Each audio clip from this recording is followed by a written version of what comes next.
소독약에 대한 과목 진행하겠습니다. 소독의 정의 및 분류를 먼저 살펴보면요. 소독 관련 용어 정의 보겠습니다. 멸균, 병원성, 비병원성 미생물 포자를 포함한 모든 균을 사멸 또는 제거하는 겁니다. 그래서 모든 균을 죽여버린다 라고 생각하시면 되고요. 살균은 병원성 미생물을 물리 화학적 작용으로 급속하게 제거하는 작업이고요. 그다음 소독은 병원균을 파괴하여 감염력 또는 증식력을 없애는 작업으로서 단 포자는 제거하지 않습니다. 그 다음 방부는 병원성 미생물의 발효과 작용을 정지시키거나 부패나 그런 발효를 방지하는 것을 방부라고 얘기해서요. 소독력의 크기 문제 잘 나와요. 자, 가장 소독력이 큰 거 뭐죠? 멸균. 그 다음 살균, 그 다음 소독, 그리고 방부가 해당이 되겠죠. 그래서 소독에 대한 설명으로 가장 적합한 것은 이라고 나와서 병원 미생물의 성장을 억제하거나 파괴하여 감염의 위험성을 없애주는 것을 뭐라고 한다? 소독에 해당이 된다라고 보시면 됩니다. 자, 그 다음 소독 기전의 종류입니다. 산화작용, 과산화수소, 염소, 오존에 의한 소독이고요. 균체 단백질 응고에 대한 작용은 알코올, 석탄산, 크레졸, 포르말린에 의한 소독이고요. 균체 효소의 불활성화 작용은 알코올, 석탄산, 중금속에 의한 소독입니다. 그래서 여기서 문제는 2번의 문제 상당히 잘 나오고 있어요. 그 다음 가스분해 작용입니다. 가스분해 작용은 강산, 강알칼리에 의한 소독입니다. 소독법의 분류 보겠습니다. 소독법의 분류는 소독법의 종류에는 자연소독법, 그리고 물리적 소독법, 화학적 소독법이 여기에 해당이 되고요. 자연소독법은 희석이나 태양광선, 그리고 물리적 소독은 건열에 의한 소독, 그리고 수별에 의한 소독, 화학적 소독법은 소독액에 의해서 이제 진행을 하는 부분이라고 보실 수 있고요. 물리적 소독법은 화염, 건열에 의한 거, 건열, 그리고 소각법이 여기에 해당이 되는데 화염은 불꽃에 20초 이상 가열하여 미생물을 태우는 방법이고요. 그 다음에 건열은 건열 멸균시 150에서 170도 이상에서 1시간에서 2시간 정도 멸균하는 처리하는 거고요.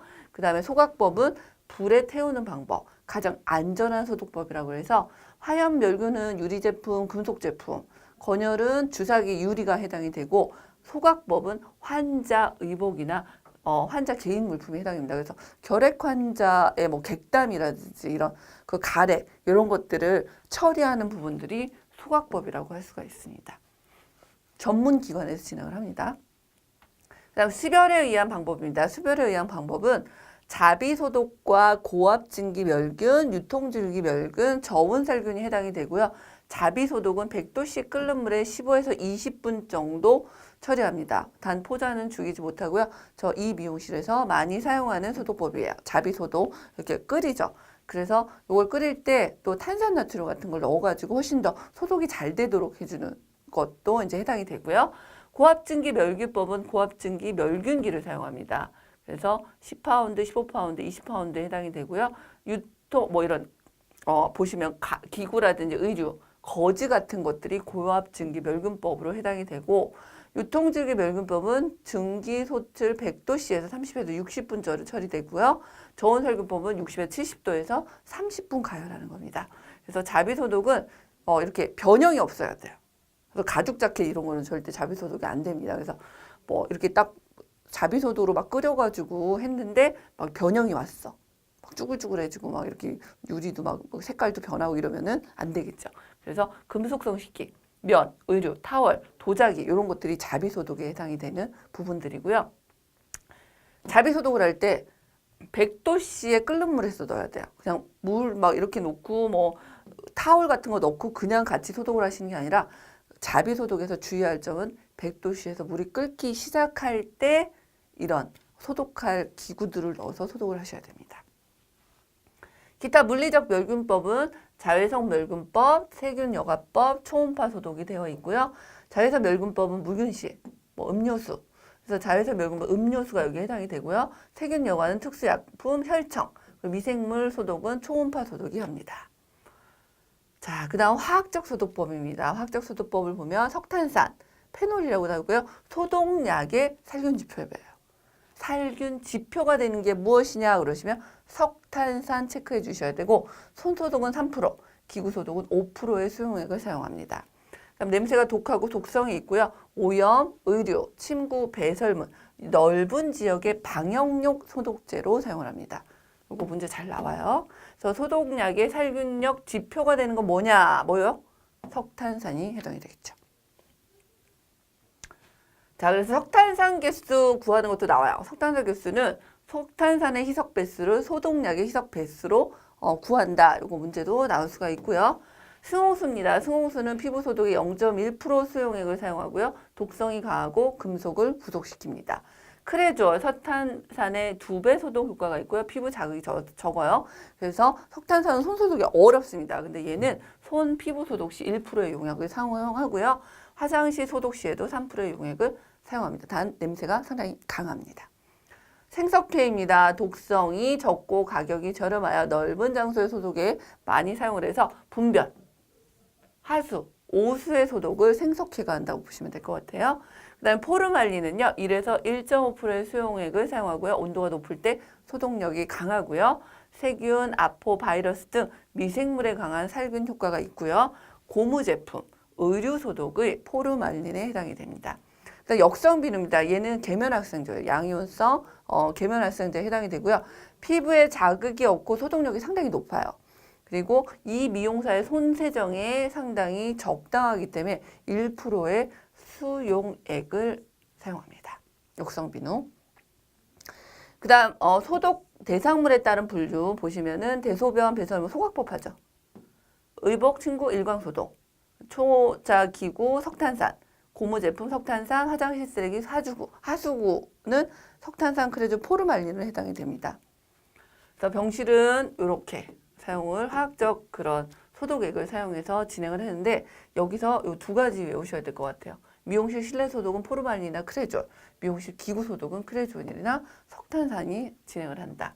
그래서 이 미용실의 실내 소독법으로 가장 적당한 것은 뭐였죠? 크레졸이나 포르말린 찾으셔야 돼요. 그래서 답은 1번 해당이 됩니다. 그 다음 하나 더 설명을 드릴게요. 소독 인자입니다. 소독에 영향을 미치는 인자는 소독약의 농도, 온도, 반응 시간이 소독에 영향을 미치는 인자라고 알아두시면 될 것 같습니다. 자, 미생물 총론입니다. 미생물의 정의, 육안으로 보이지 않는 0.1 마이크로메타 이하의 미세한 생물체의 총칭을 미생물이라고 얘기를 하는데 미생물의 크기는 곰팡이가 제일 커요. 그 다음에 효모, 세균, 니케차, 바이러스가 가장 작다고 보시면 될 것 같아요. 그래서 미생물의 역사를 볼게요. 셀의 발견, 로버트 훅, 미생물 최초 발견, 안톤반 네베누크, 좋은 살균법 발견, 파스테르, 결핵균 발견, 로버트 호크. 요거 가끔 문제 나옵니다. 그래서 찾아주셔야 될 것 같아요. 그 다음 미생물의 분류 보시면 병원성 미생물은 세균, 구균, 강균, 나성균, 니케차, 바이러스, 진균이 해당되고요. 비병연성 미생물은 발효균부터 효모균, 곰팡이균, 유산균이 여기에 해당이 되죠. 이 문제도 가끔 나옵니다. 자, 미생물의 증식. 이 문제도 가끔 나와요. 발육 조건, 영양소, 수분, 온도, 산소, 수소이온 농도, 광선이 미생물 발육의 조건이고요. 미생물의 증식은 미생물은 적당한 환경과 조건이 만들어지면 분열과 증식을 한다고 합니다. 그래서 발육의 필요 조건 가끔 문제가 나오기 때문에 좀 알아두셔야 될 것 같고요. 미생물 증식의 3대 조건은 영양소, 수분, 온도가 해당이 됩니다. 자, 병원성 미생물입니다. 병원성 미생물의 분류를 보시면 세균, 구균에 포도상교균, 연쇄상교균이 여기 들어가고 있고요. 간균, 나성균 이렇게 들어가 있죠. 그다음에 리케차, 세균과 바이러스의 중간 크기라고 얘기를 했습니다. 벼룩, 진드기, 이 등의 절지동물과 공생을 하고요. 바이러스는 살아있는 생명체 중 가장 작은 병원체예요. 이 문제 잘 나옵니다. 그래서 감염력이 높아 다른 사람이 쉽게 감염이 되고 요런 에이즈나 백혈병, 감기, 인플루엔자, 홍역, 유행성 이하선염이 여기에 해당이 됩니다. 산소가 존재하면 유해 작용을 받아 증식이 되지 않는 세균은 무엇이냐라고 나왔습니다. 이거는 정답은 2번 편성 혐기성 세균이고요. 여기서 편성 호기성, 미호기성, 편성 혐기성, 통성 혐기성이 나오는데요. 요거는 각각 좀 이해하시고 넘어가셔야 될 부분인 것 같습니다. 병원성 미생물의 특성이에요. 직접 접촉, 매독, 임지, 성병이죠. 간접 접촉, 장티푸스, 디프테리아, 비말 접촉, 결핵, 디프테리아, 백일의 성홍열, 진해 접촉, 결핵, 디프테리아, 두창, 성홍열, 경구 접촉, 감염, 콜레라, 이질, 폴리오, 장티푸스, 파라티푸스, 경피 감염, 광견병, 뇌염, 파상품, 십이지장초, 수인성 감염, 장티푸스, 파라티푸스, 이질, 콜레라가 해당이 되는데 수인성 감염 좀 외우시고요. 그 다음에 비말 접촉 경로. 요 정도를 좀 외우시면은 문제를 좀 잘 푸실 수 있을 겁니다. 자, 소독 방법 보겠습니다. 소독 방법은요. 소독 도구 및 기기 소독 시의 유의사항이고요. 소독약의 필요 조건이 있어요. 그래서 상당히 중요합니다. 살균력이 강하고 높은 석탄산 개수를 가질 것. 그 다음에 인체에 무해하고 독성이 낮을 것. 그리고 부식성,漂백성이 없을 것. 냄새가 없고 탈취력이 있을 것. 사용법이 간단할 것. 용해성과 안정성이 있을 것. 환경 오염을 유발하지 않을 것이 소독약의 필요 조건입니다. 소독약의 사용과 보존 사항은요. 유의사항 보시면 소독 대상에 따라 적당한 소독 방법, 소독약을 선택하셔야 되겠죠. 그 다음 미생물의 종류, 저항성, 정도, 멸균, 살균 소독의 목적과 방법을 사전에 검토하여 소독하셔야 되고요. 그다음 모든 소독약은 필요한 양만큼 조제하여 사용합니다. 그다음 약품은 밀폐된 상태로 직사광선을 피하고 통풍이 잘 되는 곳에 보관하셔야 돼요. 그다음 라벨이 오염되지 않도록 하여 약품끼리 섞이지 않도록 유의하셔야 됩니다. 그다음 대상별 살균력 평가는 석탄산 개수는 석탄산의 안정된 살균력을 표준으로 하여 몇 배의 살균력을 갖는가를 나타내는 개수를 얘기하고요. 살균력의 상대적 표시법, 살균 농도 지수와 병행하여 살균 특성을 나타내는 값이고요. 석탄산의 기준으로 하여 어떤 소독약이 시험관 내에서 몇 배의 효력을 갖는 것을 나타내는 수치를 대상별 석탄산 개수라고 얘기할 수 있고요. 석탄산의 희석 배수를 뭘로? 소독약의 희석 배수로 나눈 것을 석탄산 개수라고 얘기합니다. 자, 그러면 소독약의 석탄산 개수가 2.0이에요. 그럼 이 소독약에 대한 옳은 것은 무엇입니까? 라고 돼 있어요. 석탄산을 기준으로 하여 소독약의 효과를 표시하는 건데요. 이때 석탄산의 개수는 2일 경우 소독 효과가 석탄산의 2배라고 그랬죠. 그래서 살균력이 석탄산의 2배이다 라고 체크하시면 될 것 같아요. 자, 실내 환경 위생소독입니다. 헤어 이 미용실 위생소독 보시면 작업장 환기장치를 설치하여 청정하고 신선한 공기가 순환되도록 한다. 작업장은 적당한 조명도 유지하셔야 되고요. 작업장 시설물에 먼지, 머리카락, 화학약품이 묻은 채 방치되지 않으셔야 되겠죠. 그다음 에어컨 제습기 필터를 주기적으로 청소, 소독하셔야 되고요. 청소가 용이하고 미끄럽지 않은 바닥 재질로 시공하셔야 돼요. 자, 입구 카운터 보실까요? 대기실. 입구 및 카운터 주변 고객 대기실을 항상 청결하게 유지한다. 그 다음 진열장 및 옷장을 청결하게 관리한다. 샴푸실과 화장실은 샴푸대, 거울, 선반 등을 청결하게 유지 관리하고 샴푸대 주변의 물기로 인해 미끄러지지 않도록 유지 관리하는 것들이 헤어 이미용의 위생 소독이고요. 피부관리 보시면 작업장은 환기장치, 냉난방 시설을 설치하여 편안하고 안락한 공간을 제공하고 적당한 조명, 채광을 설치하여 쾌적한 공간을 유지 관리하고 청소가 용이한 바닥 재질을 사용하여 시공한다. 비슷하죠? 그다음 입구도 동일합니다. 카운터 주변, 입구, 대기실을 항상 청결하게 유지 관리해야 되고 진영장 및 옷장을 청결하게 관리한다. 탈의실은 옷 및 가운, 보관함을 청결하게 유지하셔야 되고요. 곰팡이가 생기지 않도록 소독 및 환기를 진행하고 사용한 가운과 타월은 별도의 장소에 모아두셔야 되겠죠. 그 다음 샤워실과 세탁실, 화장실은 청결하게 유지하셔야 되고 정기적으로 소독 및 방역을 하셔야 됩니다. 자, 도구 및 기기 위생 소독이고요. 요거 문제도 상당히 잘 나오는 문제예요. 이용기구, 미용기구의 소독 기준입니다. 그래서 자외선 소독, 건열 멸균 소독, 증기 소독, 열탕 소독, 석탄산 소독에 대해서 잘 숙지하시고 문제를 푸셔야 될 것 같습니다.